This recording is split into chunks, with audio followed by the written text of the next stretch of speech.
हाँ जी, good morning. कैसे हो आप सभी? उम्मीद है कि बहुत बढ़िया होंगे। तैयारी अब आपने बहुत ही अच्छे तरीके से शुरू कर दी होंगी भाई। फॉर्म भी आपके कल से फिल होने लगे हैं, हरियाणा असिस्टेंट प्रोफेसर। तो हमने अपनी क्लास स्टार्ट कर ही दिया है।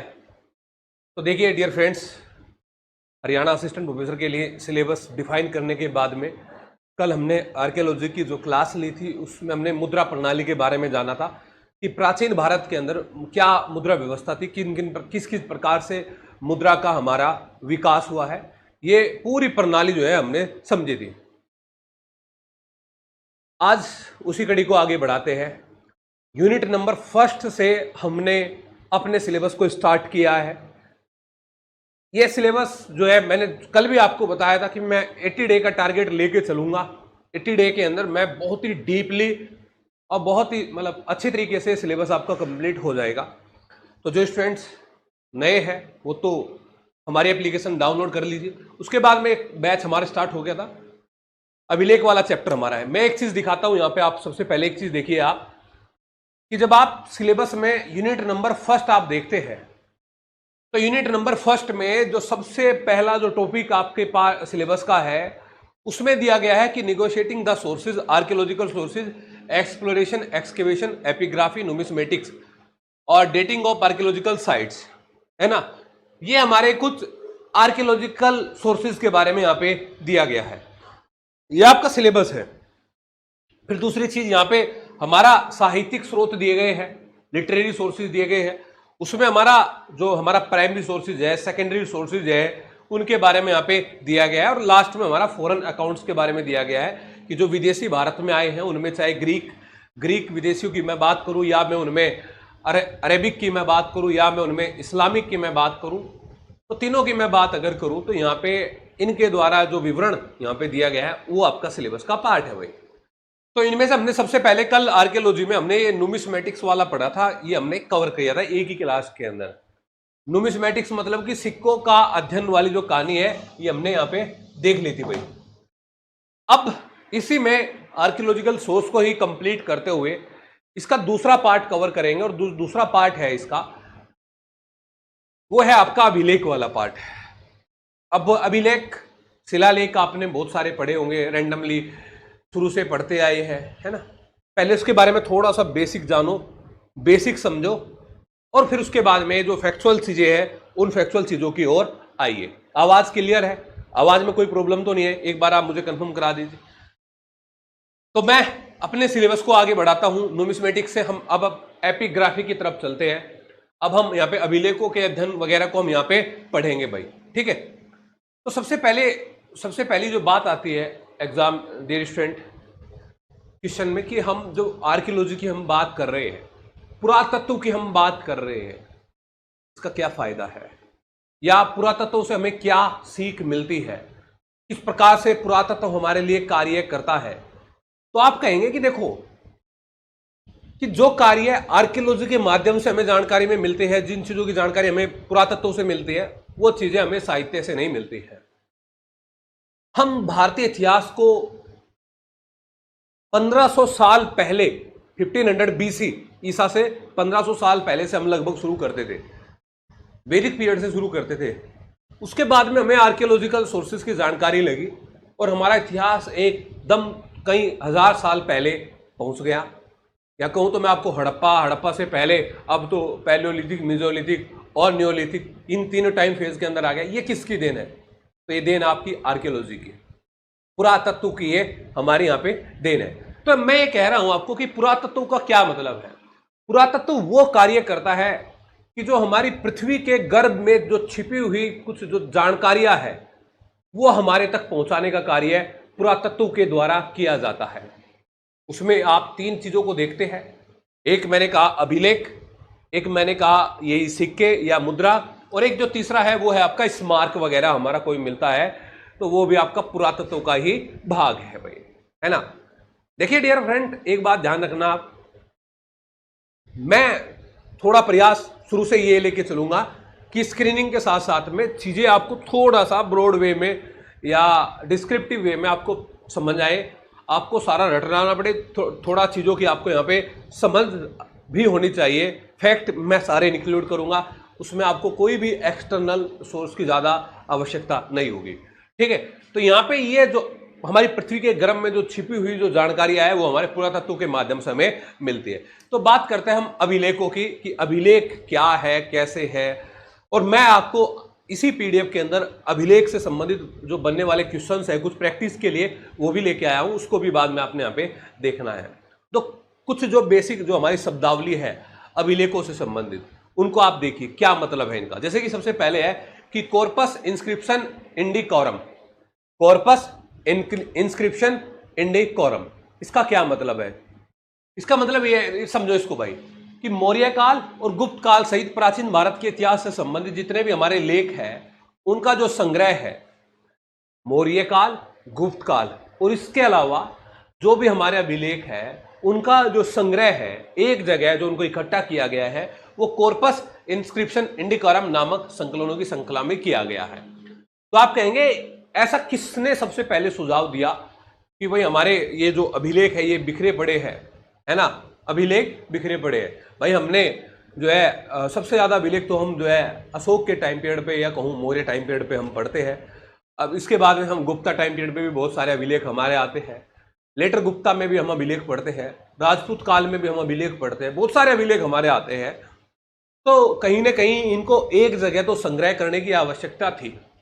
तो जेम्स प्रिंसेप ने क्या किया, कॉर्पस इंस्क्रिप्शन इंडिकोरम नामक श्रृंखला में इनको एक जगह संकलित करने का कार्य यहां पे किया, और सबसे पहले सुझाव जेम्स प्रिंसेप ने दिया और कार्य फिर आगे चलकर अलेक्जेंडर कनिंघम के द्वारा 1877 या कहूं आपको लॉर्ड लिटन के टाइम पीरियड पर यहां पे किया गया। एक बात तो आपसे पूछा जाएगा अभिलेखों का जो संग्रह है, जो संकलन है, वो कहां पे किया गया है, तो आप क्या कहेंगे? आप कहेंगे कॉर्पस इंस्क्रिप्शन इंडिकोरम में। फिर दूसरा क्वेश्चन स्क्रीनिंग में आपसे पूछा जाएगा ये सुझाव किसने दिया, तो आप कहेंगे जेम्स प्रिंसेप ने दिया। कल वही जेम्स प्रिंसेप जो कल आपने मुद्रा शास्त्र में भी पढ़ा था। तीसरा क्वेश्चन आएगा इस पे कार्य किसने किया, अलेक्जेंडर कनिंघम ने इसके ऊपर कार्य किया 1877 से। ये अभिलेख हमारे आपको कहीं भी मतलब किसी रॉक आर्ट पे लिखे मिलेंगे, किसी मूर्ति पे लिखे मिलेंगे, दीवारों पे लिखे मिलेंगे, ऐसी ऐसी जगह ये अभिलेख मिलेंगे। मतलब कहूँ तो मैं आपको पेज पे नहीं मिलेंगे, जैसे कि लिटरेचर तो साहित्य तो पेज पे मिलता है, ये पेज पे नहीं मिलेंगे, अलग अलग जगह मिलेंगे, इनका संकलन यहाँ पे किया गया है।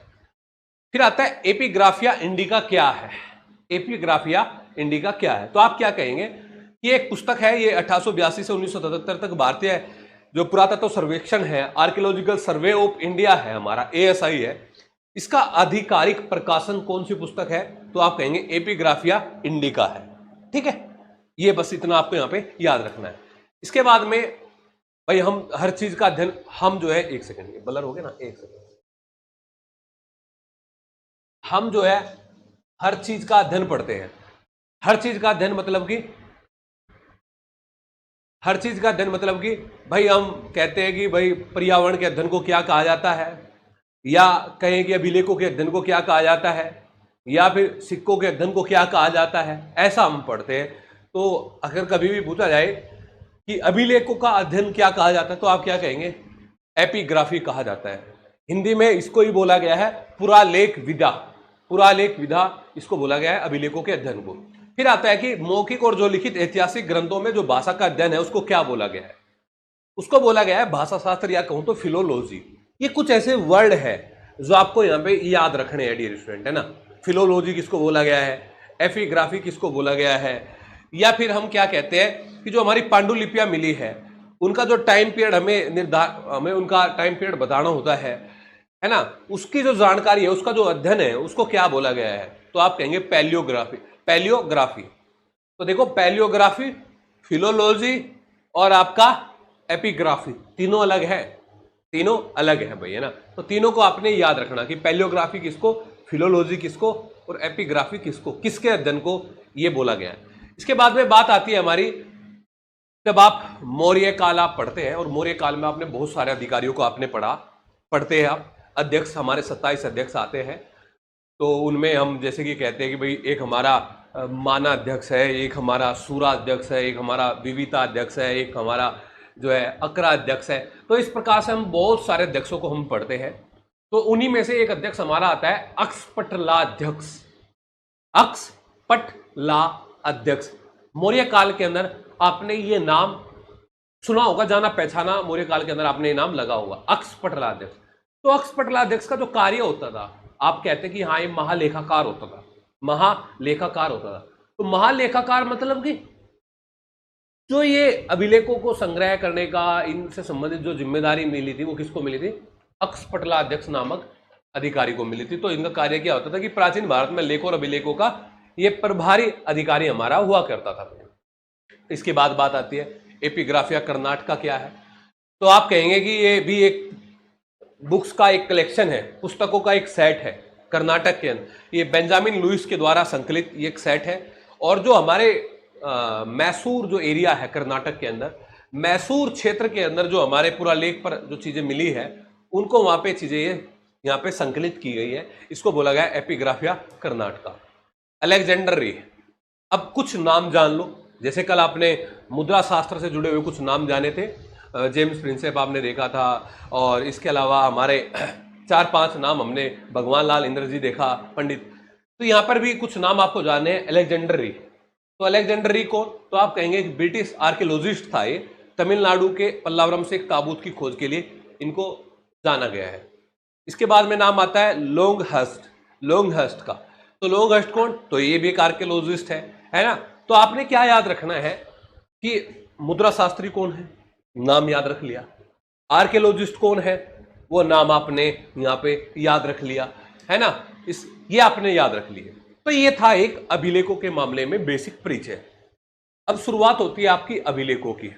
हम कहते हैं कि भाई हम अभिलेख पढ़ना कहां से शुरू करते हैं, या हम प्राचीन काल से शुरू से ये अभिलेख हमारे मिले थे क्या। तो मैंने कल भी कहा था आपको दोस्तों कि बात करूं पूरा पाषाण काल की, मध्य पाषाण काल की, नव पाषाण काल की, ताम्र पाषाण काल की, लोगों का जीवन ही अभी तक कंप्लीटली स्थायी नहीं हो पाया था।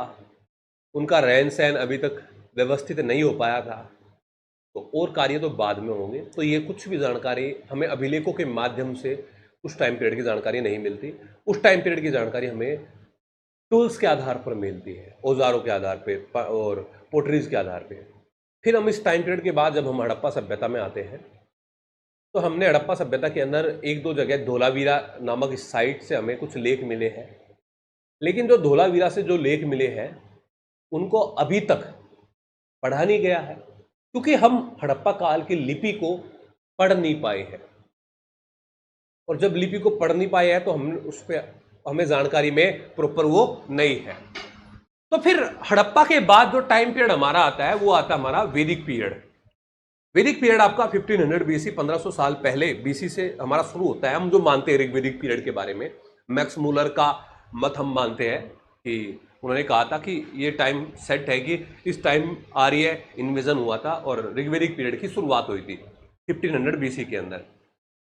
तो हम कहते हैं कि क्या भारत में फिर इस समय के अभिलेख मिलते हैं, तो मैं कहूँगा नहीं, भारत में इस समय अभिलेख नहीं मिलते हैं। हमें क्यों फिर हम ऋग्वेदिक पीरियड की बोगज कोई अभिलेख की बात कर रहे हैं। ये बोगज जब आप अभिलेखों का अध्ययन करने लगते हैं तो सबसे पहले दिमाग में, आपके दिमाग में कौन सा अभिलेख आता है, तो बोगज कोई अभिलेख ही दिमाग में आपके आता है। यस और नोट, या बोगज कोई अभिलेख से पहले भी कोई अभिलेख आता है। हाँ, मैंने कहा आपको धोलावीरा का लेख आता है आपके दिमाग में, बट धोलावीरा के बारे में अभी तक कोई अध्ययन नहीं हुआ है, उनकी लिपि को नहीं पढ़ा गया है। तो फिर हम जो मानते हैं कि बोगज कोई अभिलेख को ही हम यहाँ से शुरुआत करते हैं, जो लगभग इतिहास में 1400 बीसी से हमारा शुरुआत होती है। बोगज कोई अभिलेख के बारे में हमें जो प्राप्त होता है, क्या जानकारी मिलती है, कहाँ से मिलता है बोगज कोई अभिलेख, किस दूसरे नाम से जाना जाता है, ये महत्वपूर्ण है। तो बोगज कोई अभिलेख को दूसरा जो नाम है हमारा वो है मितन्नी अभिलेख। हम इसलिए पढ़ते हैं क्योंकि जो हमारे ऋग्वेदिक पीरियड के जो हमारे देवता हुए हैं तो उन देवताओं का उल्लेख बोगस कोई अभिलेख में मिला है, उन देवताओं को साक्षी इस अभिलेख में बनाया गया है। क्यों बनाया गया है? क्योंकि यहां पे दो गुट थे, एक गुट हित्ती गुट और एक गुट मितन्नी गुट। तो हित्ती गुट और मितन्नी गुट के अंदर संघर्ष चला आ रहा था, तो उनमें जो साक्षी बनाए गए थे, मध्यस्थता जो कराने वालों में थे, तो उनमें मध्यस्थता कराने वालों में हमारे 4 देवता हुआ करते थे। 4 देवता उनमें हमारे हुआ करते थे। तो आपको कहूं मैं 4 देवता कौन थे उनमें हमारे, तो 4 देवता आपने पढ़े कि ऋग्वेदिक पीरियड के जो प्रमुख देवता है हमारे इंद्र भगवान, वो देवता थे। उसके बाद में इंद्र के बाद वरुण देवता थे, उसके बाद में हमारे मित्र देवता थे, और एक देवता हमारे थे नासत्य देवता। नासत्य देवता की पहचान जो की गई है वो अश्विन देवता से की गई है, इसलिए हम बोगस कोई अभिलेख से इसको पढ़ना शुरू करते हैं, है ना भाई। आपसे एग्जाम में आएगा, देखो मान लिया सबसे पहला यूनिट का पार्ट है, ठीक है, डायरेक्ट स्क्रीनिंग में तो आपसे यही पूछा जाएगा कि निम्नलिखित में से किस देवता का उल्लेख बोगस कोई अभिलेख में नहीं मिलता। वहां पे मैंने दे दिया इंद्र, मित्र, वरुण और अग्नि। तो आप अग्नि की पहचान तभी तो करोगे कि नहीं अग्नि का नहीं मिलता, जब आपको चारों का पता होगा। तो इंद्र, मित्र, वरुण, नासत्य, नासत्य मतलब कि अश्विन देवता से हमने यहां पे पहचान की है, ये ना। ये बोगस कोई अभिलेख टाइम पीरियड, हाँ मैंने, क्योंकि नेट का सिलेबस आपका है डियर स्टूडेंट, तो पैटर्न भी लगभग नेट का ही रहेगा, है ना। और नेट के पैटर्न में क्वेश्चन आया है इनसे संबंधित, 4 अभिलेख दिए और बोला कि इनको क्रम से लगाइए, सीक्वेंस में लगाइए। कौन से अभिलेख दिए? एक अभिलेख बोगस कोई दिया, एक अभिलेख आपको बेहिस्तून दिया, बेहिस्तून अभिलेख, एक अभिलेख आपको परसिपोलस दिया, और एक अभिलेख आपको नक्शे रुस्तम दिया, नक्शे रुस्तम। तो आपको 4 अभिलेख दिए, कहा कि आपको सीक्वेंस में लगाइए नेट के अंदर। तो फिर कंफ्यूज हो गए भाई, ये बेहिस्तून, परसिपोलस, नक्शे रुस्तम, ये मैंने सीक्वेंस में लगा के ही बताया आपको अभी। और सबसे पहले बोगस कोई अभिलेख हमारा मिलता है। तो जो बेसिक जानकारी अभिलेखों की वो आपने डेस्टेंट यहाँ पे याद रखना है। तो बोगस कोई अभिलेख के बारे में मैंने क्या बताया, टाइम पीरियड याद रखना है, कब? ऋग्वेदिक पीरियड में 1400 BC। किन 2 संघों की बात की गई है यहाँ पे, हित्ती और मितन्नी की बात की गई है। कौन से 4 भगवान, कौन से 4 भगवानों को उल्लेख है? तो आप क्या कहेंगे, जो 4 भगवान हमारे यहाँ पे उल्लेखित है वो इंद्र है, मित्र है, वरुण है, नासत्य है। बस इतनी बात याद रखना। बोगस कोई अभिलेख के बाद में हमारा एक अभिलेख आता है तेल एल एमन अभिलेख। तेल एल एमन अभिलेख, मैं कहूं ये अभिलेख हमारे क्षेत्र से नहीं प्राप्त हुए हैं। अब जो ये तेल एमन है, बेहिस्तून, परसेपोलस, नक्शे रुस्तम है, ये अभिलेख हमें ईरानी जो साम्राज्य है, हकामनी जो डायनेस्टी है, उसके विस्तार की जानकारी हमें देते हैं, उसके बारे में हमें ये बताते हैं। कौन से?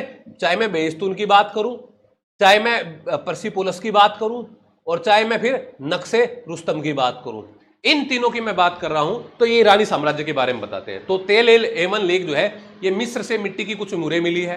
हम क्यों पढ़ रहे हैं इसको? हम इसलिए पढ़ रहे हैं कि जो मुहरें मिस्र की मिट्टी से मिली है वो कहीं ना कहीं भारतीय प्रतीत होती है, जैसे कि उनमें दशरथ शत्रुघ्न जैसी। तो हम कहते हैं कि तेल एल एमन लेक, ये बस जानकारी के लिए आपको यहाँ पे याद रखना है। इसके बाद मैंने कहा बेहिस्तून और परसिपोलस लेक, बेहिस्तून, परसिपोलस और नक्शे रुस्तम लेक। तो मैं इसके शासकों के बारे में थोड़ा सा हल्का सा बता दूं आपको। आपने देखा डियर स्टूडेंट कि जिस समय सिकंदर ने भारत पर अभियान किया, आक्रमण किया, उसी समय लगभग उसके बाद ही मौर्य साम्राज्य स्थापित हुआ हमारा। तो थोड़ा टाइम फ्रेम को याद रखना, टाइम और स्पेस, इतिहास में 2 बातें महत्वपूर्ण होती हैं। तो उससे पहले भारत में हकामनी डायनेस्टी के जो शासक थे, दारा, नाम सुना होगा, डेरियस, कहीं ना कहीं वो भी अभियान कर रहे थे, और जब सिकंदर आया तो उनके साथ भी उनका संघर्ष हुआ, डेरियस या दारा। तो ये जो अभिलेख मिलते हैं हमें, बेहिस्तून की बात करूं, परसेपोलस की बात करूं, या नक्शे रुस्तम की बात करूं, ये हमें ईरानी साम्राज्य के विस्तार की जानकारी यहाँ पे अवेलेबल कराते हैं। बस इतना याद रखना कि ये हकामनी सम्राट दारा प्रथम का लेख है, बस ये याद रख लिया, ठीक है। इसके बाद में हमारा लेख आता है पीपर हवा का लेख। पीपर हवा का लेख, मैं कम से कम ऐसे 100 अभिलेख होंगे एंसेंट हिस्ट्री में जो आपको पढ़ने हैं, इंपॉर्टेंट है, उनको आज छोड़ के आपका काम नहीं चल सकता है, और वो आपको याद रखने हैं। अगर मैं कभी, मतलब अभी मैं एग्जांपल दूं आपको डियर स्टूडेंट, और आपसे पूछूं कि क्या आपने इन अभिलेखों पे कभी क्वेश्चन पढ़े हैं, तो आप कहेंगे यार इनसे तो भर भर के क्वेश्चन आते हैं। बताओ समुद्रगुप्त की प्रयाग प्रशस्ति से क्वेश्चन आता है कि नहीं आता है, तो आप कहेंगे आता है। बताओ खारवेल के हाथी गुम्फा अभिलेख से क्वेश्चन आता है कि नहीं आता है, डीप आता है खारवेल का हाथी गुम्फा अभिलेख। क्या पुलकेशिन द्वितीय के ऐहोल अभिलेख से, ऐहोल प्रशस्ति से क्वेश्चन आता है कि नहीं आता है, तो आप कहेंगे आता है। क्या सातवाहन शासकों के नासिक अभिलेख से क्वेश्चन आता है कि नहीं आता है, तो आता है भाई। क्या अशोक के अभिलेख से क्वेश्चन आता है कि नहीं आता है, तो आता है। क्या रुद्रदामन के जूनागढ़ अभिलेख से क्वेश्चन आता है कि नहीं आता है, तो आप कहेंगे रुद्रदामन के जूनागढ़ अभिलेख से तो बहुत बार आता है। क्या हमारे जो है चंद्रगुप्त सेकंड जो गुप्ता पीरियड के हैं उनके अभिलेखों से क्वेश्चन आता है, हमेशा आता है भाई क्वेश्चन, है ना। तो ये अभिलेख ऐसा पार्ट है, इससे आप नजरअंदाज नहीं कर सकते। प्रीलिम्स के मेंस, प्रीलिम्स के मामला हो चाहे आपका मेंस का हो, दोनों फेज में आपको इन अभिलेखों को तो डीपली याद रखना है। और देखो अब कुछ चैप्टर ऐसे होते हैं हमारे इतिहास में कि जहां पे आप कहानी नहीं बना सकते पढ़ाते हुए, वहां पे चीजों को आपको समझ के याद रखना है। मैं मिडाइवल हिस्ट्री आएगी, मॉडर्न हिस्ट्री आएगी, या यहाँ पे मौर्य साम्राज्य के बाद की कहानी आएगी, तो कहानी में सारा याद करा दूंगा मैं आपको पूरा इतिहास। लेकिन इसमें क्या कहानी बनाऊं भाई। मैंने कल भी कही थी आपको कि हो सकता है कि कुछ स्टूडेंट डेमो के तौर पे देखे, टीचर वही परोसने की कोशिश करेगा जो सबसे इजी लगेगा। कोई मॉडर्न का पार्ट उठा लेता, मिडाइवल को उठा लेता, है ना, शासक वर्ग से उठा लेता, नहीं, सीक्वेंस से चला भाई। जिसको अच्छा लगेगा, जिसमें पेशेंस होगा वो देख लेगा, जिसमें नहीं होगा वो नहीं देखेगा, ये बात पक्की है, ठीक है। तो सीक्वेंस से चलेंगे, सिस्टम से चलेंगे भाई, ठीक है। तो पीपर हवा का लेख ये भारत का पहला अभिलेख है। भारत का पहला अभिलेख कौन सा, पीपर हवा का लेख है, मौर्यों से पहले का। तो आप क्या कहेंगे, इसमें जानकारी क्या मिलती है कि ये लेख हमारा जो उल्लेख करता है मेन बात का, वो है कि गौतम बुद्ध के महापरिनिर्वाण का उल्लेख करता है। अब आपको दूसरा क्वेश्चन होगा कि महापरिनिर्वाण क्या होता है। जिस समय गौतम बुद्ध ने प्राण त्याग किए थे, उस घटना को इतिहास में महापरिनिर्वाण बोला गया है, ठीक है। बुद्ध से संबंधित जो जानकारियां है, जैसे कि उनके प्रथम उपदेश को धर्मचक्र परिवर्तन बोला, ग्रह त्याग को महाभिनिशीकरण बोला, ज्ञान प्राप्ति को निर्वाण बोला, मृत्यु को महापरिनिर्वाण बोला। तो अगर एग्जाम में पूछा जाए कि गौतम बुद्ध के महापरिनिर्वाण से संबंधित जानकारी सबसे पहले किस लेख से मिलती है, तो आप क्या कहेंगे, वो लेख हमारा पीपर हवा का लेख है, जो कि ब्राह्मी भाषा और ब्राह्मी लिपि और भाषा प्राकृत है। यहां पे लिपि और भाषा के बारे में भी मैं एक बार एक जानकारी आपको दे देता हूं। देखिए डियर स्टूडेंट, चाहे बात मैं करूं यहां पे मौर्य टाइम पीरियड की, चाहे मैं बात करूं गुप्ता टाइम पीरियड की, चाहे मैं बात करूं लेटर गुप्ता टाइम पीरियड की, कभी भी आपसे पूछा किसी भी एग्जाम में इस टाइम पीरियड पे हम कौन से लिपि का प्रयोग करते थे बड़े स्तर पे, तो आप कहेंगे लिपि हमारी ब्राह्मी ही होती थी। हां, ऐसा माना जाता है, अशोक के अभिलेखों में हमने खरोष्टी लिपि का भी प्रयोग किया है, आर्मेइक लिपि का भी प्रयोग किया है, यूनानी लिपि का भी प्रयोग किया है, लेकिन वो सिलेक्टेड है, किसी एक अभिलेख में, दो अभिलेख में, तीन अभिलेख में मिल जाती है। अदरवाइज बड़े स्तर पे जो हम लिपियों को पढ़ते हैं वो लिपि हमारी ब्राह्मी ही है। अब बात आती है भाषा की, कि भाषा प्राकृत है, ये भी बहुत याद रखने की चीजें है। देखो पाली और प्राकृत ये दो आम लोगों की भाषा हुआ करती थी। अब जैसे कि मैं आपको सीधी आपकी हरियाणवी थोड़ी सी टोन आ रही होगी, वैसे मैं लग रहा होगा थोड़ी सी टोन में, ज़्यादा नहीं है तो थोड़ी तो है ना, और मैं यहाँ पे फुल्ली आपको अगर इंग्लिश में डिलीवर करूँ तो चीज़ें जो है मैक्सिमम स्टूडेंट नहीं समझेंगे, है ना। तो आपसे कभी भी पूछा जाए कि बौद्ध धर्म इतने बड़े स्तर पे क्यों फैला, तो आप कहेंगे कि भाषा उनकी आम लोगों की थी, पाली थी, सीधे सीधे शब्दों में समझा रहे थे कि भाई ये गलत है, ये सही है, इस गलत को फॉलो ना करो, सही रास्ते को फॉलो करो, तो लोग उनके अनुयायी बनते जा रहे थे। तो मैं ये कहूँ कि भाषा शुरुआती समय में हमारी पाली और प्राकृत का ही प्रयोग कर रहे थे। ये पहली बार रुद्रदामन का जूनागढ़ अभिलेख आएगा जब हम संस्कृत भाषा का कोई पहला अभिलेख पढ़ेंगे। रुद्रदामन का जूनागढ़ अभिलेख आएगा जब हम संस्कृत भाषा का कोई भी पहला अभिलेख जानेंगे, पढ़ेंगे, समझेंगे। ये बात समझे मेरी बात। परिनिर्वाण की बात मैंने यहाँ पे आपको बोल दी। इसके बाद में हमारा एक लेख आता है बर्ली स्तंभ लेख। बर्ली स्तंभ लेख, तो बाप से पूछ जाएगा कि बर्ली स्तंभ लेख क्या है, ये तो हमने कभी सुना ही नहीं है, तो सुन लो अब इसको। ये भी लगभग है कि 5th और 4th सेंचुरी बीसी के आसपास का अभिलेख हमारा है। ये जैन अभिलेख है, ये जैन अभिलेख है, और ये सेम लिपि ब्राह्मी है और भाषा प्राकृत है। तो ये भी आता है कि भाई जैसे कि ये जैन मैंने क्यों, ये जैन को क्यों मैं यहाँ पे हाईलाइट कर रहा हूं, देखो इसलिए हाईलाइट कर रहा हूं क्योंकि एक अभिलेख आपने पढ़ा होगा डियर स्टूडेंट, शुंग काल में, शुंग काल के 9वें शासक जब हम पढ़ते हैं भागभद्र, भागभद्र के टाइम पीरियड पे एक अभिलेख है हमारा हेलियोडोरस का लेख, हेलियोडोरस का बेसनगर अभिलेख। किस किसने नाम सुना है हेलियोडोरस का बेसनगर अभिलेख का, है ना, शुंग शासक के दरबार में आता है। मैं क्यों उसका उल्लेख कर रहा हूं यहां बीच में, मैं इसलिए उल्लेख कर रहा हूं भाग उसके बेसनगर अभिलेख का, क्योंकि हम कहते हैं कि वो भागवत धर्म से संबंधित है, वो हिंदू धर्म में मतलब भागवत धर्म से संबंधित है। तो मैं ये कह रहा हूं कि ये जैन अभिलेख है, तो आपने याद रखना कि बर्ली स्तंभ लेख जो है वो हमारा जैन अभिलेख है, जैन अभिलेख है, बस इतना याद रखना। इसके बाद में भट्टी प्रोलु अवशेष मंजूषा अभिलेख, भट्टी प्रोलु अवशेष मंजूषा अभिलेख, ये क्या है भाई, ये अभिलेख हमारा जो है वर्तमान में ये गुंटूर जो क्षेत्र हमारा दक्षिण भारत में वहां से मिलता है, और ये अभी वर्तमान में प्रमुख एक बौद्ध नगर है उसकी जानकारी हमें देता है भट्टी प्रोलु। अच्छा, कई स्टूडेंट्स मतलब दिमाग में आया होगा 2-4 के कि भाई ये अभिलेख नए है उठाए, देखो जो कॉमन है वो तो सारी बुकों में लिखे है भाई, है ना, 2-4 जो कॉमन है, 10-20 कॉमन है, कोई भी बुक उठाओगे सोर्स वाले पार्ट में सबसे पहले वही इन्हीं के बारे में उल्लेख मिलेगा, बेसनगर अभिलेख, प्रयाग प्रशस्ति, रुद्रदामन का जूनागढ़ अभिलेख, और ये सब अभिलेख। लेकिन भाई एग्जाम में आ गया तो क्या करोगे, सोहो गोरा अभिलेख, सोहो गोरा अभिलेख। तो ये जो अभिलेख हम पढ़ रहे हैं अशोक से पहले का अभिलेख है, हालांकि सोहो गोरा और अभिलेख और महास्थान अभिलेख जो है ये मौर्य टाइम पीरियड के अभिलेख है। तो मौर्य टाइम पीरियड के अभिलेख है, तो मौर्य टाइम पीरियड में किसके समय के अभिलेख है, तो मैं कहूंगा आपको कि मौर्य टाइम पीरियड में चंद्रगुप्त मौर्य के समय के अभिलेख है। चंद्रगुप्त मौर्य जो अशोक के दादाजी थे, है ना, उनके समय की। सोहो गोरा का संबंध उत्तर प्रदेश में गोरखपुर से है जहां पे योगी जी बैठे हैं। महास्थान का संबंध बंगाल में, बंगाल में क्या, बांग्लादेश में है।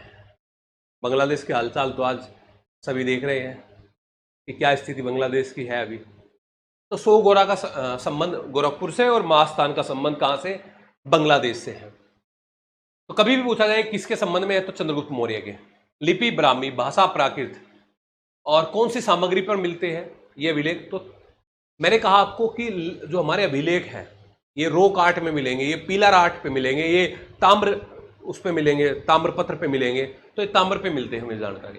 क्या जानकारी मिलती है सोहो गोरा अभिलेख में, तो आप कहेंगे कि सोहो गोरा अभिलेख में हमें अकाल से निपटने की जानकारी मिलती है। तो एग्जाम में आता है कि अकाल से निपटने की जानकारी निम्नलिखित में से किन किन से संबंधित थे, निम्नलिखित में से किन से संबंधित है, तो आप कहेंगे सोहो गोरा अभिलेख से अकाल से निपटने की जानकारी मिलती है, और महास्थान से जो बांग्लादेश में दिनाजपुर जगह पड़ती है चंद्रगुप्त मौर्य के समकालीन, इनसे हमें यह जानकारी मिलती है कि अकाल से कैसे निपटा जा सकता है। यह अभिलेख हमारी किससे जानकारी मिलती है, तो ये सोहो गोरा और महास्थान अभिलेख से हमारी ये जानकारी मिलती है भाई। ठीक है, समझ में आई बात भाई, हाँ जी। अब देखो भाई, ये अशोक से पहले का अभिलेख थे जो मोटे मोटे आपने देखे। अब मैं थोड़ा सा आपको एक हिंट दिखा देता हूं। हिंट क्या दिखा देता हूं, मैं हिंट दिखा देता हूं कि ये डियर स्टूडेंट, हाँ बिल्कुल सही बात मोनू, हिंट ये दिखा देता हूं भाई आपको कि क्वेश्चन हमारे अभिलेखों से कैसे बनते हैं। थोड़े क्वेश्चन दिखा देता हूं बीच में, है ना, फिर आगे अशोक के अभिलेख से आगे कंटिन्यू करेंगे। कि भारतवर्ष का उल्लेख सबसे पहले, भारतवर्ष का उल्लेख सबसे पहले किस अभिलेख में मिलता है, और जूनागढ़ अभिलेख में सबसे पहले कितने प्रकार के करो या बलि का उल्लेख किया गया है। ठीक है, मैंने पढ़ाया नहीं अभी ये वाला पार्ट, लेकिन मैं बता रहा हूं क्वेश्चन कैसे आते हैं। तो आप कहेंगे कि भारतवर्ष का उल्लेख सबसे पहले हाथी गुम्फा अभिलेख में मिलता है, खारवेल के।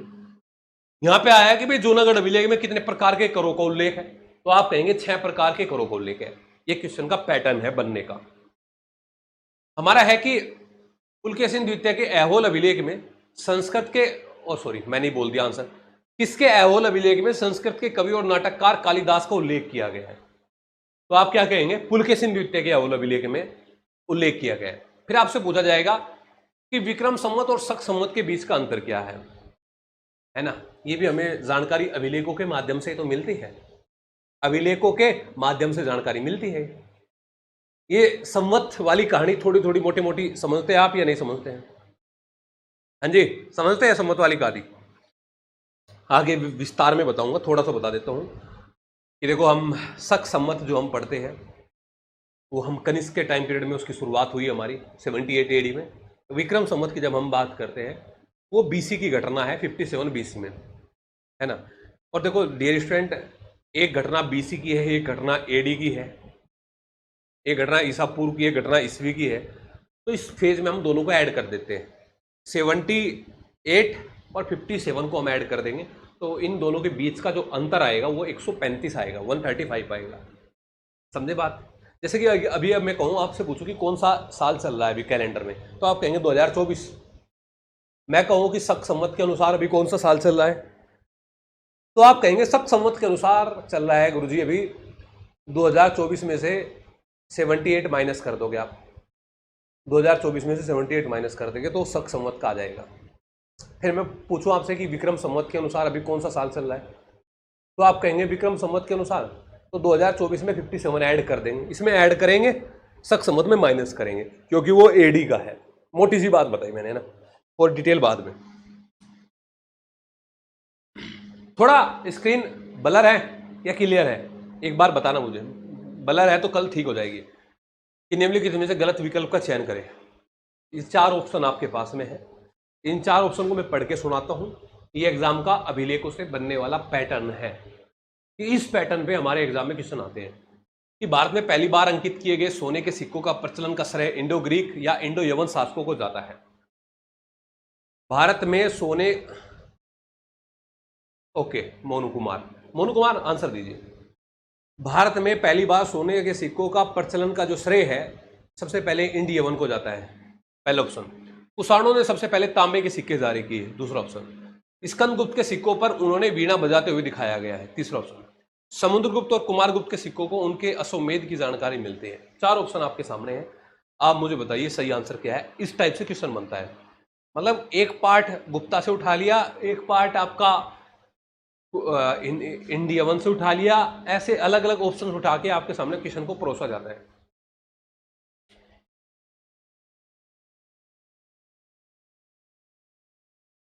और ये बात आप भी जानते हैं भाई, आप भी नई नवेले तो है नहीं कि आज पहली बार आप मेरे साथ इतिहास पढ़ रहे हैं। आपने नेट क्वालिफाई किया है, जेआरएफ क्वालिफाई किया है, आपने इतिहास को गहनदम पढ़ा होगा, ठीक है, इतना तो सब आप लोग परिचय है ही आप लोगों का। तो देखो, कल बताया सबसे पहले सोने के सिक्के, हिंदी यवन की शुरुआत, उसके बाद में तांबे के सिक्के, कुषाणों के समय में। जब बात आती है वीणा बजाने की, तो जो वीणा की जो जानकारी है किसके सिक्कों पर मिलती है, तो ये समुद्रगुप्त के सिक्कों पर हमें वीणा बजाते हुए इनको दर्शाया गया है, जानकारी मिलती है। बट ये ठीक है, तीसरा आपने सही आंसर दिया। चलो 4th क्वेश्चन हमारा है कि इनमें से गलत विकल्प का चयन करें, गलत विकल्प का चयन करें जी। अमित कुमार, यही लेवल रहेगा एग्जाम में, अमित कुमार ध्यान रखना। रुद्रदामन का जूनागढ़ शिलालेख प्राकृत भाषा का सबसे पुराना उदाहरण है।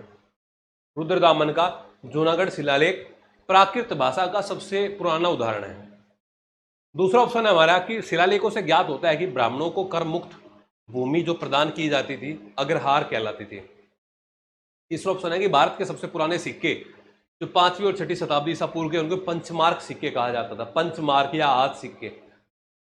और कलहण की राजतरंगिणी प्रथम राष्ट्रीय की ऐतिहासिक ग्रंथ मानी जाती है, इसमें भारत के 12वीं शताब्दी तक के राजनीतिक इतिहास की जानकारी दी गई है। तो आपके सामने क्वेश्चन है, तो बताइए भाई। अमित कुमार, कोकिला, मोनू कुमार, तो आप कह रहे हैं कि ए इसका आंसर है। सीधी सी बात है कि रुद्रदामन का जो जूनागढ़ अभिलेख है, अभी मैंने बताया है अभी थोड़ी देर पहले कि वो पहला अभिलेख है जो संस्कृत भाषा के अंदर मिलता है, ना कि प्राकृत भाषा के अंदर है। आपने एकदम बिल्कुल जेन्युइन पकड़ा है क्वेश्चन को, ए आंसर है। बस लास्ट क्वेश्चन, 5 ही लेके आया, ज्यादा नहीं लेके आया। कि निम्नलिखित में से सही विकल्प के चयन करें। इतिहास लेखन का सबसे महत्वपूर्ण और विश्वसनीय स्रोत उत्कीर्ण लेख है। मतलब इतिहास को जानने के लिए सबसे जरूरी लेख होते हैं, अभिलेख होते हैं। साहित्य से भी जरूरी अभिलेख होते हैं, प्राइमरी सोर्स होते हैं। दूसरा, उत्कीर्ण लेखों के अध्ययन को अभिलेख शास्त्र कहा गया है या एपिग्राफी कहा गया है। लेखन की सबसे पुरानी प्रणाली हड़प्पा की मूरों में पाई जाती है। अशोक की उत्कीर्ण लेखों की लेखन प्रणाली सबसे प्राचीन मानी जाती है और अशोक के शिलालेख में ब्राह्मी, मगधी, अरमाइक और यूनानी लिपियों का प्रयोग किया गया है। बताइए भाई, इनमें से कौन सा ऑप्शन सही है? आज का लास्ट क्वेश्चन होगा, फिर आगे थ्योरी बताऊंगा भाई।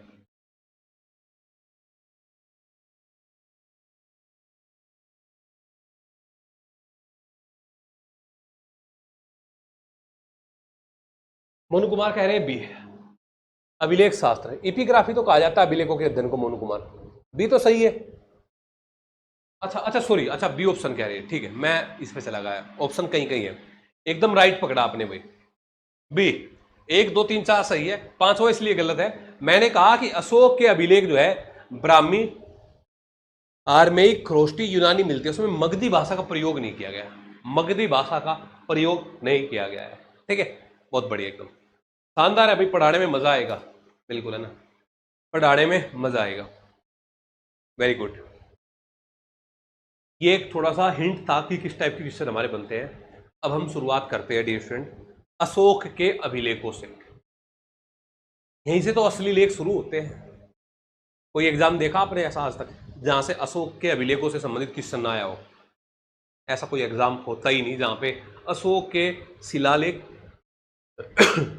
वृहद शिलालेख, लघु शिलालेख, वृहद स्तंभलेख, लघु स्तंभलेख या गुहालेख, केव्स, इनसे क्वेश्चन ना बने। रॉक आर्ट, पिलर आर्ट से क्वेश्चन ना बने, ऐसा कभी होता नहीं। तो समझो इनके बारे में पहले। जब हम बात करते हैं, किन किन के बारे में बात कर रहा हूं मैंने बात की पांच बातें की। सबसे पहले मैंने बात की वृहद शिलालेख, दूसरी मैंने बात की लघु शिलालेख, तीसरे मैंने कहा वृहद स्तंभलेख, बड़े स्तंभलेख, फिर मैंने कहा लघु स्तंभलेख, और पांचवी बात मैंने बोली गुहालेख। अब इनको थोड़ा एक बार बेसिक परिचय ले लो। पहले तो एग्जाम में हम यही कंफ्यूज हो जाते हैं कि इनमें से गुहालेख कौन से। गुहालेख तो चलो ठीक अलग है, वो तो पकड़े जाते हैं। स्तंभलेख में और शिलालेख में, इनमें कंफ्यूज हो जाते हैं। स्तंभलेख 8 है, स्तंभलेख 14 है, स्तंभलेख कितने हैं, 6 है, 7 है, ऐसा हम कंफ्यूज हो जाते हैं। तो थोड़ा समझो, जब हम वृहद शिलालेख की बात कर रहे हैं, ये 14 लेख मिलते हैं, 14 लेख हमारे मिलते हैं, 8 जगहों से मिलते हैं। इनमें बाद में 2 पृथक शिलालेख है, धौली जो जोगढ़ से प्राप्त होते हैं। इनके बारे में थोड़ा सा समझो डियर स्टूडेंट। मैंने कहा वृहद शिलालेख कितनी जगह से मिलते हैं, तो आप कह रहे हैं 8 जगह से मिलते हैं। अब मैं आपको वो 8 जगह बता देता हूं कहां पे है। वो 8 जगह देख लो एक बार कौन कौन सी है, मैप में भी दिखा दूंगा और समझा दूंगा।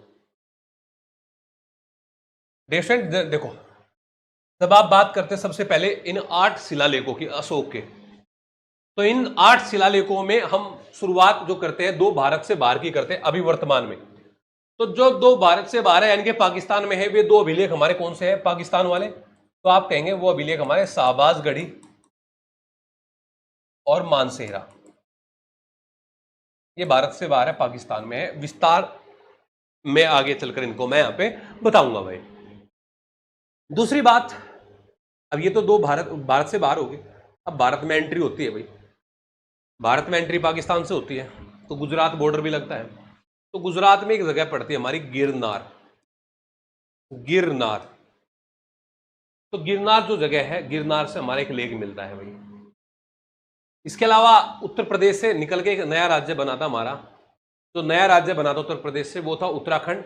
और उत्तराखंड में एक लेख मिलता हमारा कलसी का लेख, जो कि वर्तमान में देहरादून से मिलता है, कलसी का लेख। इसके बाद में हम बात करें उड़ीसा की, यहां पे उड़ीसा की बात कर ले यहीं पे, तो 2 लेख मिलते हैं यहां पे। एक लेख मिलता हमारा धौली और एक लेख मिलता हमारा जोगढ़। धौली और जोगढ़, ये 2 लेख मिलते हैं। इसके बाद हम बात करें यहां पे डियर स्टूडेंट महाराष्ट्र की, तो महाराष्ट्र में एक लेख मिलता हमारा सोपारा। आंध्र प्रदेश की बात करूं तो एक लेख मिलता हमारा एर्रागुडी। एर्रागुडी, ये 8 लेख आपके सामने है। जो मैंने कहा वृहद शिलालेखों की संख्या कितनी है, तो आपने कहा कि वृहद शिलालेखों की संख्या हमारी 8 है। फोटो खींच लो, फोन में नहीं, आंखों में। आठों के आठों याद हो जाएंगे। बताओ भाई। सृष्टि, सृष्टि, मोनिका, मोनू, सनी, अमित, आठों के आठों याद हो जाएंगे या हो गए? साथ साथ ये मानना कि साथ साथ याद करते चलना, वही समय नहीं मिलेगा दोबारा। दो भारत से बाहर समाजगढ़ी मानसेरा, उत्तराखंड में कलसी, गुजरात में गिरनार, महाराष्ट्र में सोपारा, आंध्र प्रदेश में अर्रगुडी, उड़ीसा में धौली और जोगढ़। कभी भी आपसे पूछा जाए इनमें से कौन सा विलेख है जो सबसे सुरक्षित लेख है, तो आप कहते हैं कि गिरनार का विलेख सबसे सुरक्षित लेख है इनमें से, गिरनार गुजरात वाला। ये तो थी वो बात कि जो आपने कहा कि 8 लेख मिलते हैं। अब अगली बात इसी में लिखी हुई थी, इसमें 14 जानकारियां मिलती हैं, 14 है जानकारियां हमारी मिलती हैं। अब बात आती है जानकारियों की, जानकारी क्या क्या मिलती है हमारी। तो हम जानकारियों के बारे में चर्चा करने लगते हैं।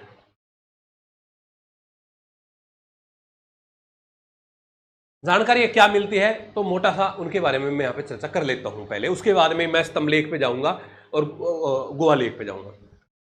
तो सबसे पहले में जो जानकारी हमारी मिलती है वो जानकारी ये मिलती है डियर स्टूडेंट, शॉर्टकट में बताऊंगा। एक वर्ड याद रख लेना कि जो 14 है लेख में जो जानकारी मिलती है, पहले में मिलती है जीव हत्या पर निषेध। जीव हत्या पर निषेध।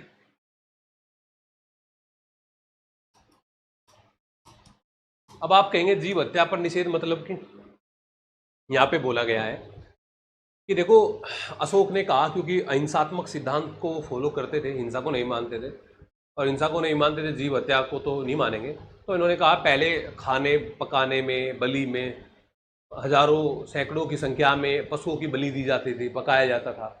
लेकिन अब बोला कि देखो ठीक है वो कहानी जब की थी। अब अशोक बोला है कि अब ऐसा नहीं होगा राज्य में, अब सिर्फ 2 मोर और 1 हिरण, 2 मोर और 1 हिरण बस प्रतिदिन इन पशुओं की ही हत्या हो सकती है, इनसे ज्यादा नहीं होगी। 2 मोर 1 हिरण।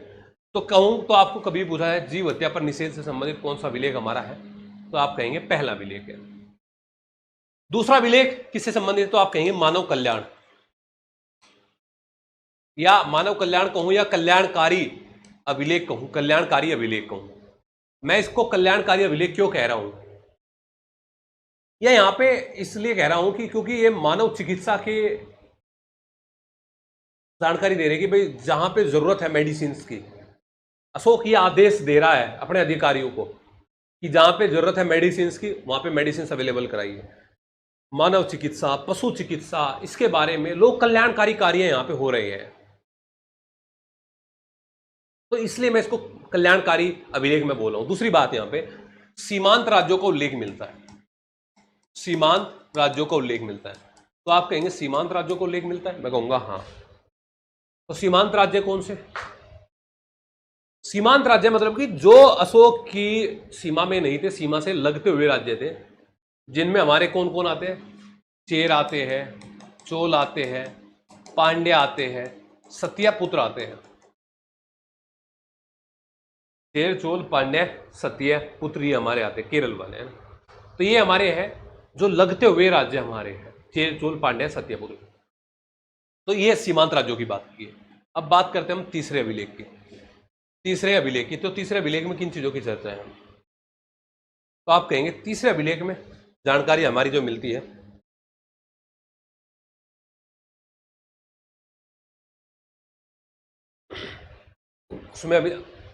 उसमें अशोक कहते हैं, अपने अधिकारियों को आदेश देते हैं कि जाओ तुम्हारी और भी ड्यूटी है। मान लिया अब आप लोग प्रोफेसर बन जाते हैं हरियाणा के अंदर, तो सिर्फ और सिर्फ आपका काम पढ़ाना तो नहीं होगा ना, पढ़ाने के अलावा भी तो बहुत सारे काम होते हैं। चुनाव होंगे तो आपको मजिस्ट्रेट बना दिया जाएगा, कहीं पे जोनल ऑफिसर बना दिया जाएगा, चुनाव प्रबंधन कार्य देखोगे। इसके अलावा और भी जो भी आपके शहर में, आपके क्षेत्र में कोई घटना घट रही है, उसमें आपको कोई ना कोई वहाँ पे कार्य दे दिया जाएगा। अभी वृक्षारोपण का कार्य चल रहा है तो वृक्षारोपण का कार्य हो जाएगा, पौधारोपण का। या आप कहीं भी प्राइमरी में काम करते हैं तो प्राइमरी में सिर्फ पढ़ाई पढ़ाई का कार्य थोड़ा होता है, और दूसरे काम भी तो दिए जाते हैं साथ में। तो यहां पर भी ऐसा ही है कि हमारे 3 अधिकारी है, वे 3 अधिकारी है कौन? प्रादेशिक, रज्जुक, ये पद का नाम है युक्त। युक्त, प्रादेशिक, रज्जुक और युक्त, इन 3 अधिकारियों के बारे में यहाँ पे जानकारी मिलती है। और जानकारी ये मिलती है कि प्रादेशिक, रज्जुक, युक्त जो है अधिकारी हमारे हैं, इनको जिम्मेदारी दी गई कि आप जाओ राज्य में, एंट्री करो और देखो कि कहाँ क्या समस्या आ रही है हमारी, उस समस्या पे काम करो भाई। चौथा विलेख में मिलता हमारा कि भेरी घोष का धम्म घोष में परिवर्तन। याद रखना भाई, सुनूंगा मैं गूगल मीट के सेशन में आपसे शाम को, सुनूंगा भाई साथ में गूगल मीट के सेशन में माइक ऑन करा के। तो यहां पे चौथा ऑप्शन है आपका भेरी घोष से धम्म घोष में परिवर्तन। इसका मतलब क्या है? देखो, बौद्ध धर्म में त्रिरत्न मिलता है हमारा। त्रिरत्न में हम पढ़ते हैं बुद्ध, धम्म और संघ। बुद्ध, धम्म और संघ, ये त्रिरत्न हमारे हैं। तो उनमें एक वर्ड है धम्म। धम्म यानी कि बौद्ध धर्म के अंदर अपने आप में एक कॉन्सेप्ट है धम्म का। अशोक कहता है कि ये लड़ाई झगड़े दंगे फसाद इनमें कुछ नहीं रखा, धम्म का पालन करो। धम्म में क्या आता है? माता पिता की सेवा करो, साधु संतों का भी सम्मान करो, जरूरतमंद की सेवा, जरूरतमंद का जो जरूरत है उसकी वो पूरी करो, है ना, दीनहीन की सेवा करो। मतलब जो कल्याणकारी कार्य है उसको अपनाओ। मतलब धम्म पे यहाँ पे फोकस किया गया है। देखो, मैंने कलिंग की लड़ाई लड़ी है, अशोक कहता है कि मैंने कलिंग की लड़ाई लड़ी है, और उस कलिंग की लड़ाई में हजारों लाखों में लोग मारे गए हैं। क्या है उससे मुझे हासिल हुआ है? नहीं ना। तो मैं आपको ये शिक्षा देता हूं, जो कार्य, जो गलती मैंने करी है वो गलती आप मत करना। यहां पे एक छोटी सी मेरी तरफ से आप लोगों को सुझाव है कि आपकी कोई भी एक कमी आपको एग्जाम से बाहर कर देगी, तो आपको वो गलती नहीं करनी है भाई। ये मैं आपको बोल रहा हूँ, ये मैंने तीसरी बार मैं बोल रहा हूँ कल परसों से, कि ये सेम सिलेबस में पिछली बार से मैं अभी तक 12 से 13 बार इस सिलेबस को मैं पढ़ा चुका हूँ। एज इट इज ये सिलेबस है। तो क्वेश्चन का पैटर्न उस पर थोड़ी सी पीएचडी कर ली है कि किस तरीके का क्वेश्चन आता है, कैसे आता है, क्या कहाँ कहाँ घुमाया जा सकता है। तो चैप्टर वाइज आपको क्वेश्चंस भी अवेलेबल होंगे। तो थोड़ा सा कंसर्न और सीरियस लेके काम करना, ठीक है। भेरी घोष का धम्म घोष में परिवर्तन। अब 5वां आता है हमारा, ये क्वेश्चन बनने की वो वर्ड है कि जहां से हमारे क्वेश्चन बनते हैं। 5वां वर्ड आता है धम्म महामात्र।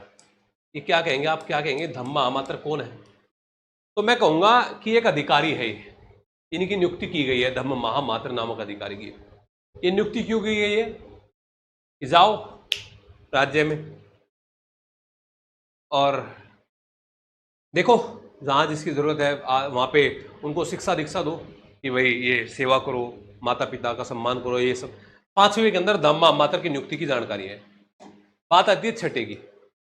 छठे में हमारा आता है प्रतिवेदक या कहूं रिपोर्टर। एग्जाम में कई बार आया है, एग्जाम में ये कई बार आया है। प्रतिवेदक और रिपोर्टर का मतलब क्या होता है यहां पे भाई? हाँ जी, क्या होता है प्रतिवेदक और रिपोर्टर का उल्लेख? मतलब रितु बाला, तो प्रतिवेदक और रिपोर्टर का मतलब यहां पे हमारा होता है, अशोक ये कहता है कि देखो मैंने अपने टाइम पीरियड को 24 घंटे सभी को मिलते हैं यार, हमें भी मिलते हैं 24 घंटे, मोदी जी को भी मिलते हैं 24 घंटे, अशोक को भी मिलते होंगे। तो उन्होंने अपने टाइम पीरियड को डिवाइड किया हुआ है, कैसे कैसे करना है। तो कहते हैं कि मैं, चाहे मैं शयन कक्ष में हूं, सोने की स्थिति में हूं, चाहे मैं भोजन कर रहा हूं, चाहे मैं किसी जरूरी मीटिंग में हूं, अगर मेरी प्रजा को मेरी जरूरत है, अगर मेरी प्रजा को मेरी जरूरत है, कुछ भी ऐसी घटना है तो आप मुझे आकर बताओगे, आप मुझे रिपोर्ट करोगे। तो ये जानकारी आपको 6th में मिलती है। प्रतिवेदक और रिपोर्टर का उल्लेख आपको 6th में मिलता है, ठीक है, याद रखना। 7th और 12th यहीं पे थोड़ा सा बता देता हूं, ये थोड़े मिलते जुलते हैं। 7वां और 12वां, 7वां और 12वां मिलते जुलते क्यों है? क्योंकि इसमें धार्मिक सहिष्णुता की बात की गई है। धार्मिक सहिष्णुता, तो आप कहेंगे धार्मिक सहिष्णुता मतलब कि अशोक कहता है कि देखो, हम सबका धर्म अपने आप में बेस्ट है। आप किसी भी धर्म से संबंध रखते हो, आपका हिंदू, मुस्लिम, सिख, ईसाई कोई भी है, आप सबकी जाति भी अपने आप में बेस्ट है, आप किसी भी जाति से संबंध रखते हो। लेकिन अगर आप उसको हाईलाइट करोगे कि नहीं हम ही श्रेष्ठ हैं, तो कहीं ना कहीं आप अपनी जाति, आप अपने धर्म, आप अपने परिवार, आप कहते हैं कि गांव में हमारा ही परिवार सदस्य है। भाई ठीक है, आप मानते, सभी की अपनी जाति बहुत बढ़िया है, सभी का अपना धर्म बहुत बढ़िया है, सभी का अपना कुल बहुत बढ़िया है, सभी का अपना घर परिवार बहुत बढ़िया है, सभी को अपने, है ना, आप अपने धर्म की, जाति की, कुल की प्रशंसा करिए, कोई समस्या नहीं है। लेकिन आपको दूसरे धर्म की निंदा करने का भी कोई अधिकार नहीं है। आपको किसी दूसरे धर्म की निंदा नहीं कर सकते, और सभी धर्म के लोग सभी जगह रह सकते हैं, सभी धर्म के लोग सभी जगह रह सकते हैं, उनको रहने का ये अधिकार है। सातवें, आठवां, ये 14 लेखों के बारे में मैं उल्लेख कर रहा हूं यहां पे। 8वें में जानकारी हमारी मिलती है धम्म यात्रा की। धम्म यात्रा, धम्म यात्रा, यात्रा, मैं कहूं आपको लुम्बिनी की यात्रा, लुम्बिनी की यात्रा। अब आप कहेंगे लुम्बिनी यात्रा का मतलब क्या है? देखो, अशोक ने बौद्ध धर्म अपनाया था, तो वो जो बौद्ध मार्ग पे जा रहे हैं अभी, है ना, बौद्ध मार्ग पे, बौद्ध मार्ग पे जा रहे हैं, तो मतलब लुम्बिनी वो जगह है जहां पे भगवान बुद्ध का जन्म हुआ था, जब उनकी माता माया देवी या मां माया कपिल वस्तु के साक्या गणराज्य से अपने मायके, अपने घर रामग्राम के कोलिय गणराज्य जा रही थी, तो रास्ते में ही जो है उनको लुम्बिनी के पास ये गौतम बुद्ध का जन्म हुआ। बिल्कुल सही बात है भाई, ठीक है। तो धम्म यात्रा को उल्लेख मिलता है, और ये भी बताया जाता है कि धम्म यात्रा में कितनी रातें उन्होंने बिताई थी, लगभग 256 रातें बिताई थी शायद, ये भी मिलती है। और ये कह रहा है कि उन्होंने टैक्स कम कर दिया था। यहाँ पे अभी अगले अभिलेख में जानकारी मिलेगी भाई आपको, मोनू कुमार, ये जब हम स्तंभलेख पढ़ेंगे, कि वहां पे 1/6 से 1/8 कर दिया था टैक्स। पहले 1/6 टैक्स पे करते थे, 1/8 कर दिया, यानी कि कम कर दिया था, ठीक है। तो ये लुम्बिनी यात्रा के बारे में जानकारी है, एग्जाम में आएगा कि कौन से अभिलेख में धम्म यात्रा का उल्लेख मिलता है। तो आप कहेंगे जो हमारा 8वां जो बृहद शिलालेख है उसमें धम्म यात्रा का उल्लेख मिलता है। 9वां, विविध मंगलाचार का उल्लेख, विविध मंगलाचार का उल्लेख। तो आप कहेंगे मंगलाचार क्या? तो मैं कहूंगा मंगलाचार होता है जी, मंगलाचार क्या होता है? तो आप कहेंगे कि मंगलाचार जो हमारा होता है उसको आप इस प्रकार से आप डिफाइन कर सकते हैं कि देखो,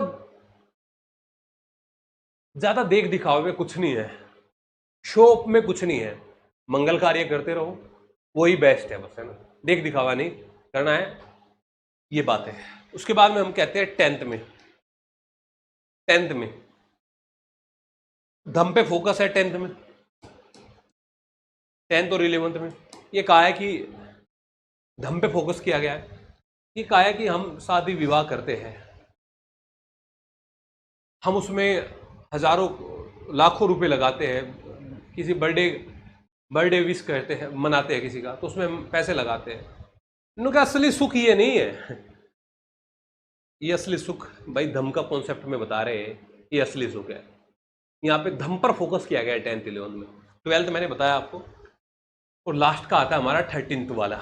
तो कभी भी आपसे पूछा जाए कि किस अभिलेख को कलिंग अभिलेख के नाम से जाना गया है, तो आप कहेंगे 13वां अभिलेख है जिसको आप कलिंग के अभिलेख के नाम से जाना गया है। किस अभिलेख को कलिंग युद्ध का उल्लेख मिलता है, तो 13वें में मिलता है। किस अभिलेख को शाहबाजगढ़ी लेख के नाम से भी जानते हैं, तो आप कहेंगे शाहबाजगढ़ी लेख के नाम से हम 13वें अभिलेख को ही जानते हैं। जैसे मैंने दूसरे अभिलेख में कहा था कि दूसरा अभिलेख वो अभिलेख है जहां पे आपको वो जानकारी मिलती है कि सीमांत प्रांतों की, तो 13वां जो अभिलेख है यहाँ पे हमारे, वहां तो राज्य है, भारतीय राज्य है, उनकी जानकारी मिलती है, लेकिन 13वें अभिलेख में हमारे कुछ बाहरी जो विदेशी जो राज्य है, विदेशी जो देश है, शासक है, उनके बारे में जानकारी मिलती है। 5 विदेशी शासकों के बारे में जानकारी मिलती है, बताऊंगा उनको नेक्स्ट पेज में आपको, है ना। तो ये मैं जो आपको पढ़ा रहा हूं ये वो चीज है भाई। यहां पे मैंने आपको कहा वृहद शिलालेख 8 स्थान मैंने बता दिए, 14 लेख मैंने बता दिए, आगे लिखा हुआ भी दिखा दूंगा मैं आपको। 2 पृथक शिलालेख 13 के बाद में, इनको मैं अगली क्लास में बताऊंगा। स्तंभलेख 7 है, इनके बारे में विस्तार से लघु शिलालेख, इनके बारे में ये मैं आपको डिटेल में इनके बारे में आपको मैं बताऊंगा नेक्स्ट उसमें। ये मैंने सारे आपको लिए हैं, लेकिन मैं पहले इनसे आपको समझाऊंगा और समझाने के बाद मैं आपको इनको तब यहाँ पे बताऊंगा। अब सुनो मेरी बात ध्यान से भाई। कल भी हमने 3 बजे क्लास रखी थी, कुछ टेक हो गया था उस समय, इमरजेंसी तो नहीं हो पाई थी। आज 3 बजे क्लास के लिए जुड़ना है डियर स्टूडेंट, अभी कुछ समय के लिए 3 बजे। फिर ये 3 वाला जो टाइम है ना मैं आपका ये 5 बजे कर दूंगा शाम को, है ना। बस आप 8 से 10 दिन और जुड़ जाओ 3 बजे, उसके बाद ये टाइम मैं आपको 5 बजे कर दूंगा शाम को। उस टाइम तक आप जहाँ भी जॉब वगैरह करते हैं, कोई भी कार्य करते हैं, तो आप फ्री हो जाएंगे, तो 5 बजे आपका समय हो जाएगा। तो मैं ये कह रहा हूँ आपको समझ आया आज का चैप्टर? ये जो अभिलेख पढ़ा रहा था थोड़े बहुत समझ में आए? 19-20 बताओ भाई।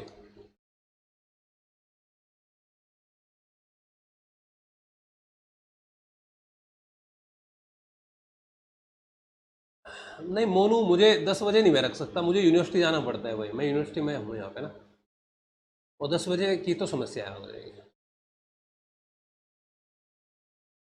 कोकिला, ओके। कोई भी डाउट हो तो बेहिचक आप पूछ लेना भाई, है ना। गूगल मीट से सेशन जल्दी शुरू करेंगे 1-2 दिन में, 2-3 दिन के डाउट इकट्ठे करके रखना, नोट करके रखना, और आपका जो है 1 बाय 1 आपके डाउट ले जाएंगे सभी स्टूडेंट के भाई, ठीक है। समझ में आई चीजें भाई? एक एक स्टूडेंट का आपका डाउट ले जाएगा। शाम की जो हमारी क्लास होगी 3 बजे, तो शाम की क्लास में हम पढ़ेंगे इसी का अभिलेख का सेकंड पार्ट। उसमें बाकी के अशोक के सारे अभिलेख, रुद्रदामन अभिलेख, खारवेल का हाथी गुम्फा अभिलेख, प्रयाग प्रशस्ति, जो इंपॉर्टेंट अभिलेख है वो शाम की क्लास में हमारे कंप्लीट हो जाएंगे भाई, ओके। और शाम को रात को 8 बजे आप लोगों के लिए थोड़ा, अगर आपको लग रहा है कि भाई हमें और भी चाहिए, तो 8 बजे आपकी क्लास यूट्यूब पे होती है, रेगुलर यूट्यूब पे 8 बजे फॉलो करो अपने चैनल को, learn history by Chauhan sir को। वहाँ पे आपको डेली मॉडर्न हिस्ट्री, वहाँ पे क्वेश्चन प्रैक्टिस चल रही है, तो डेली मॉडर्न हिस्ट्री की क्वेश्चन प्रैक्टिस आप लोग वहाँ पे करना। तो सारा समय आपको ही है, और ये जैसे करोगे आप, इसी का टेस्ट लूँगा ऐप के ऊपर, प्रॉपर ऐसा ही एग्जाम के पैटर्न में आपका टेस्ट होगा ऐप में, वही लेवल आपका यहाँ पे रहेगा भाई, ठीक है। चलिए आज के लिए इतना ही रखते हैं भाई अभी के लिए, फिर मिलते हैं शाम को 3 बजे।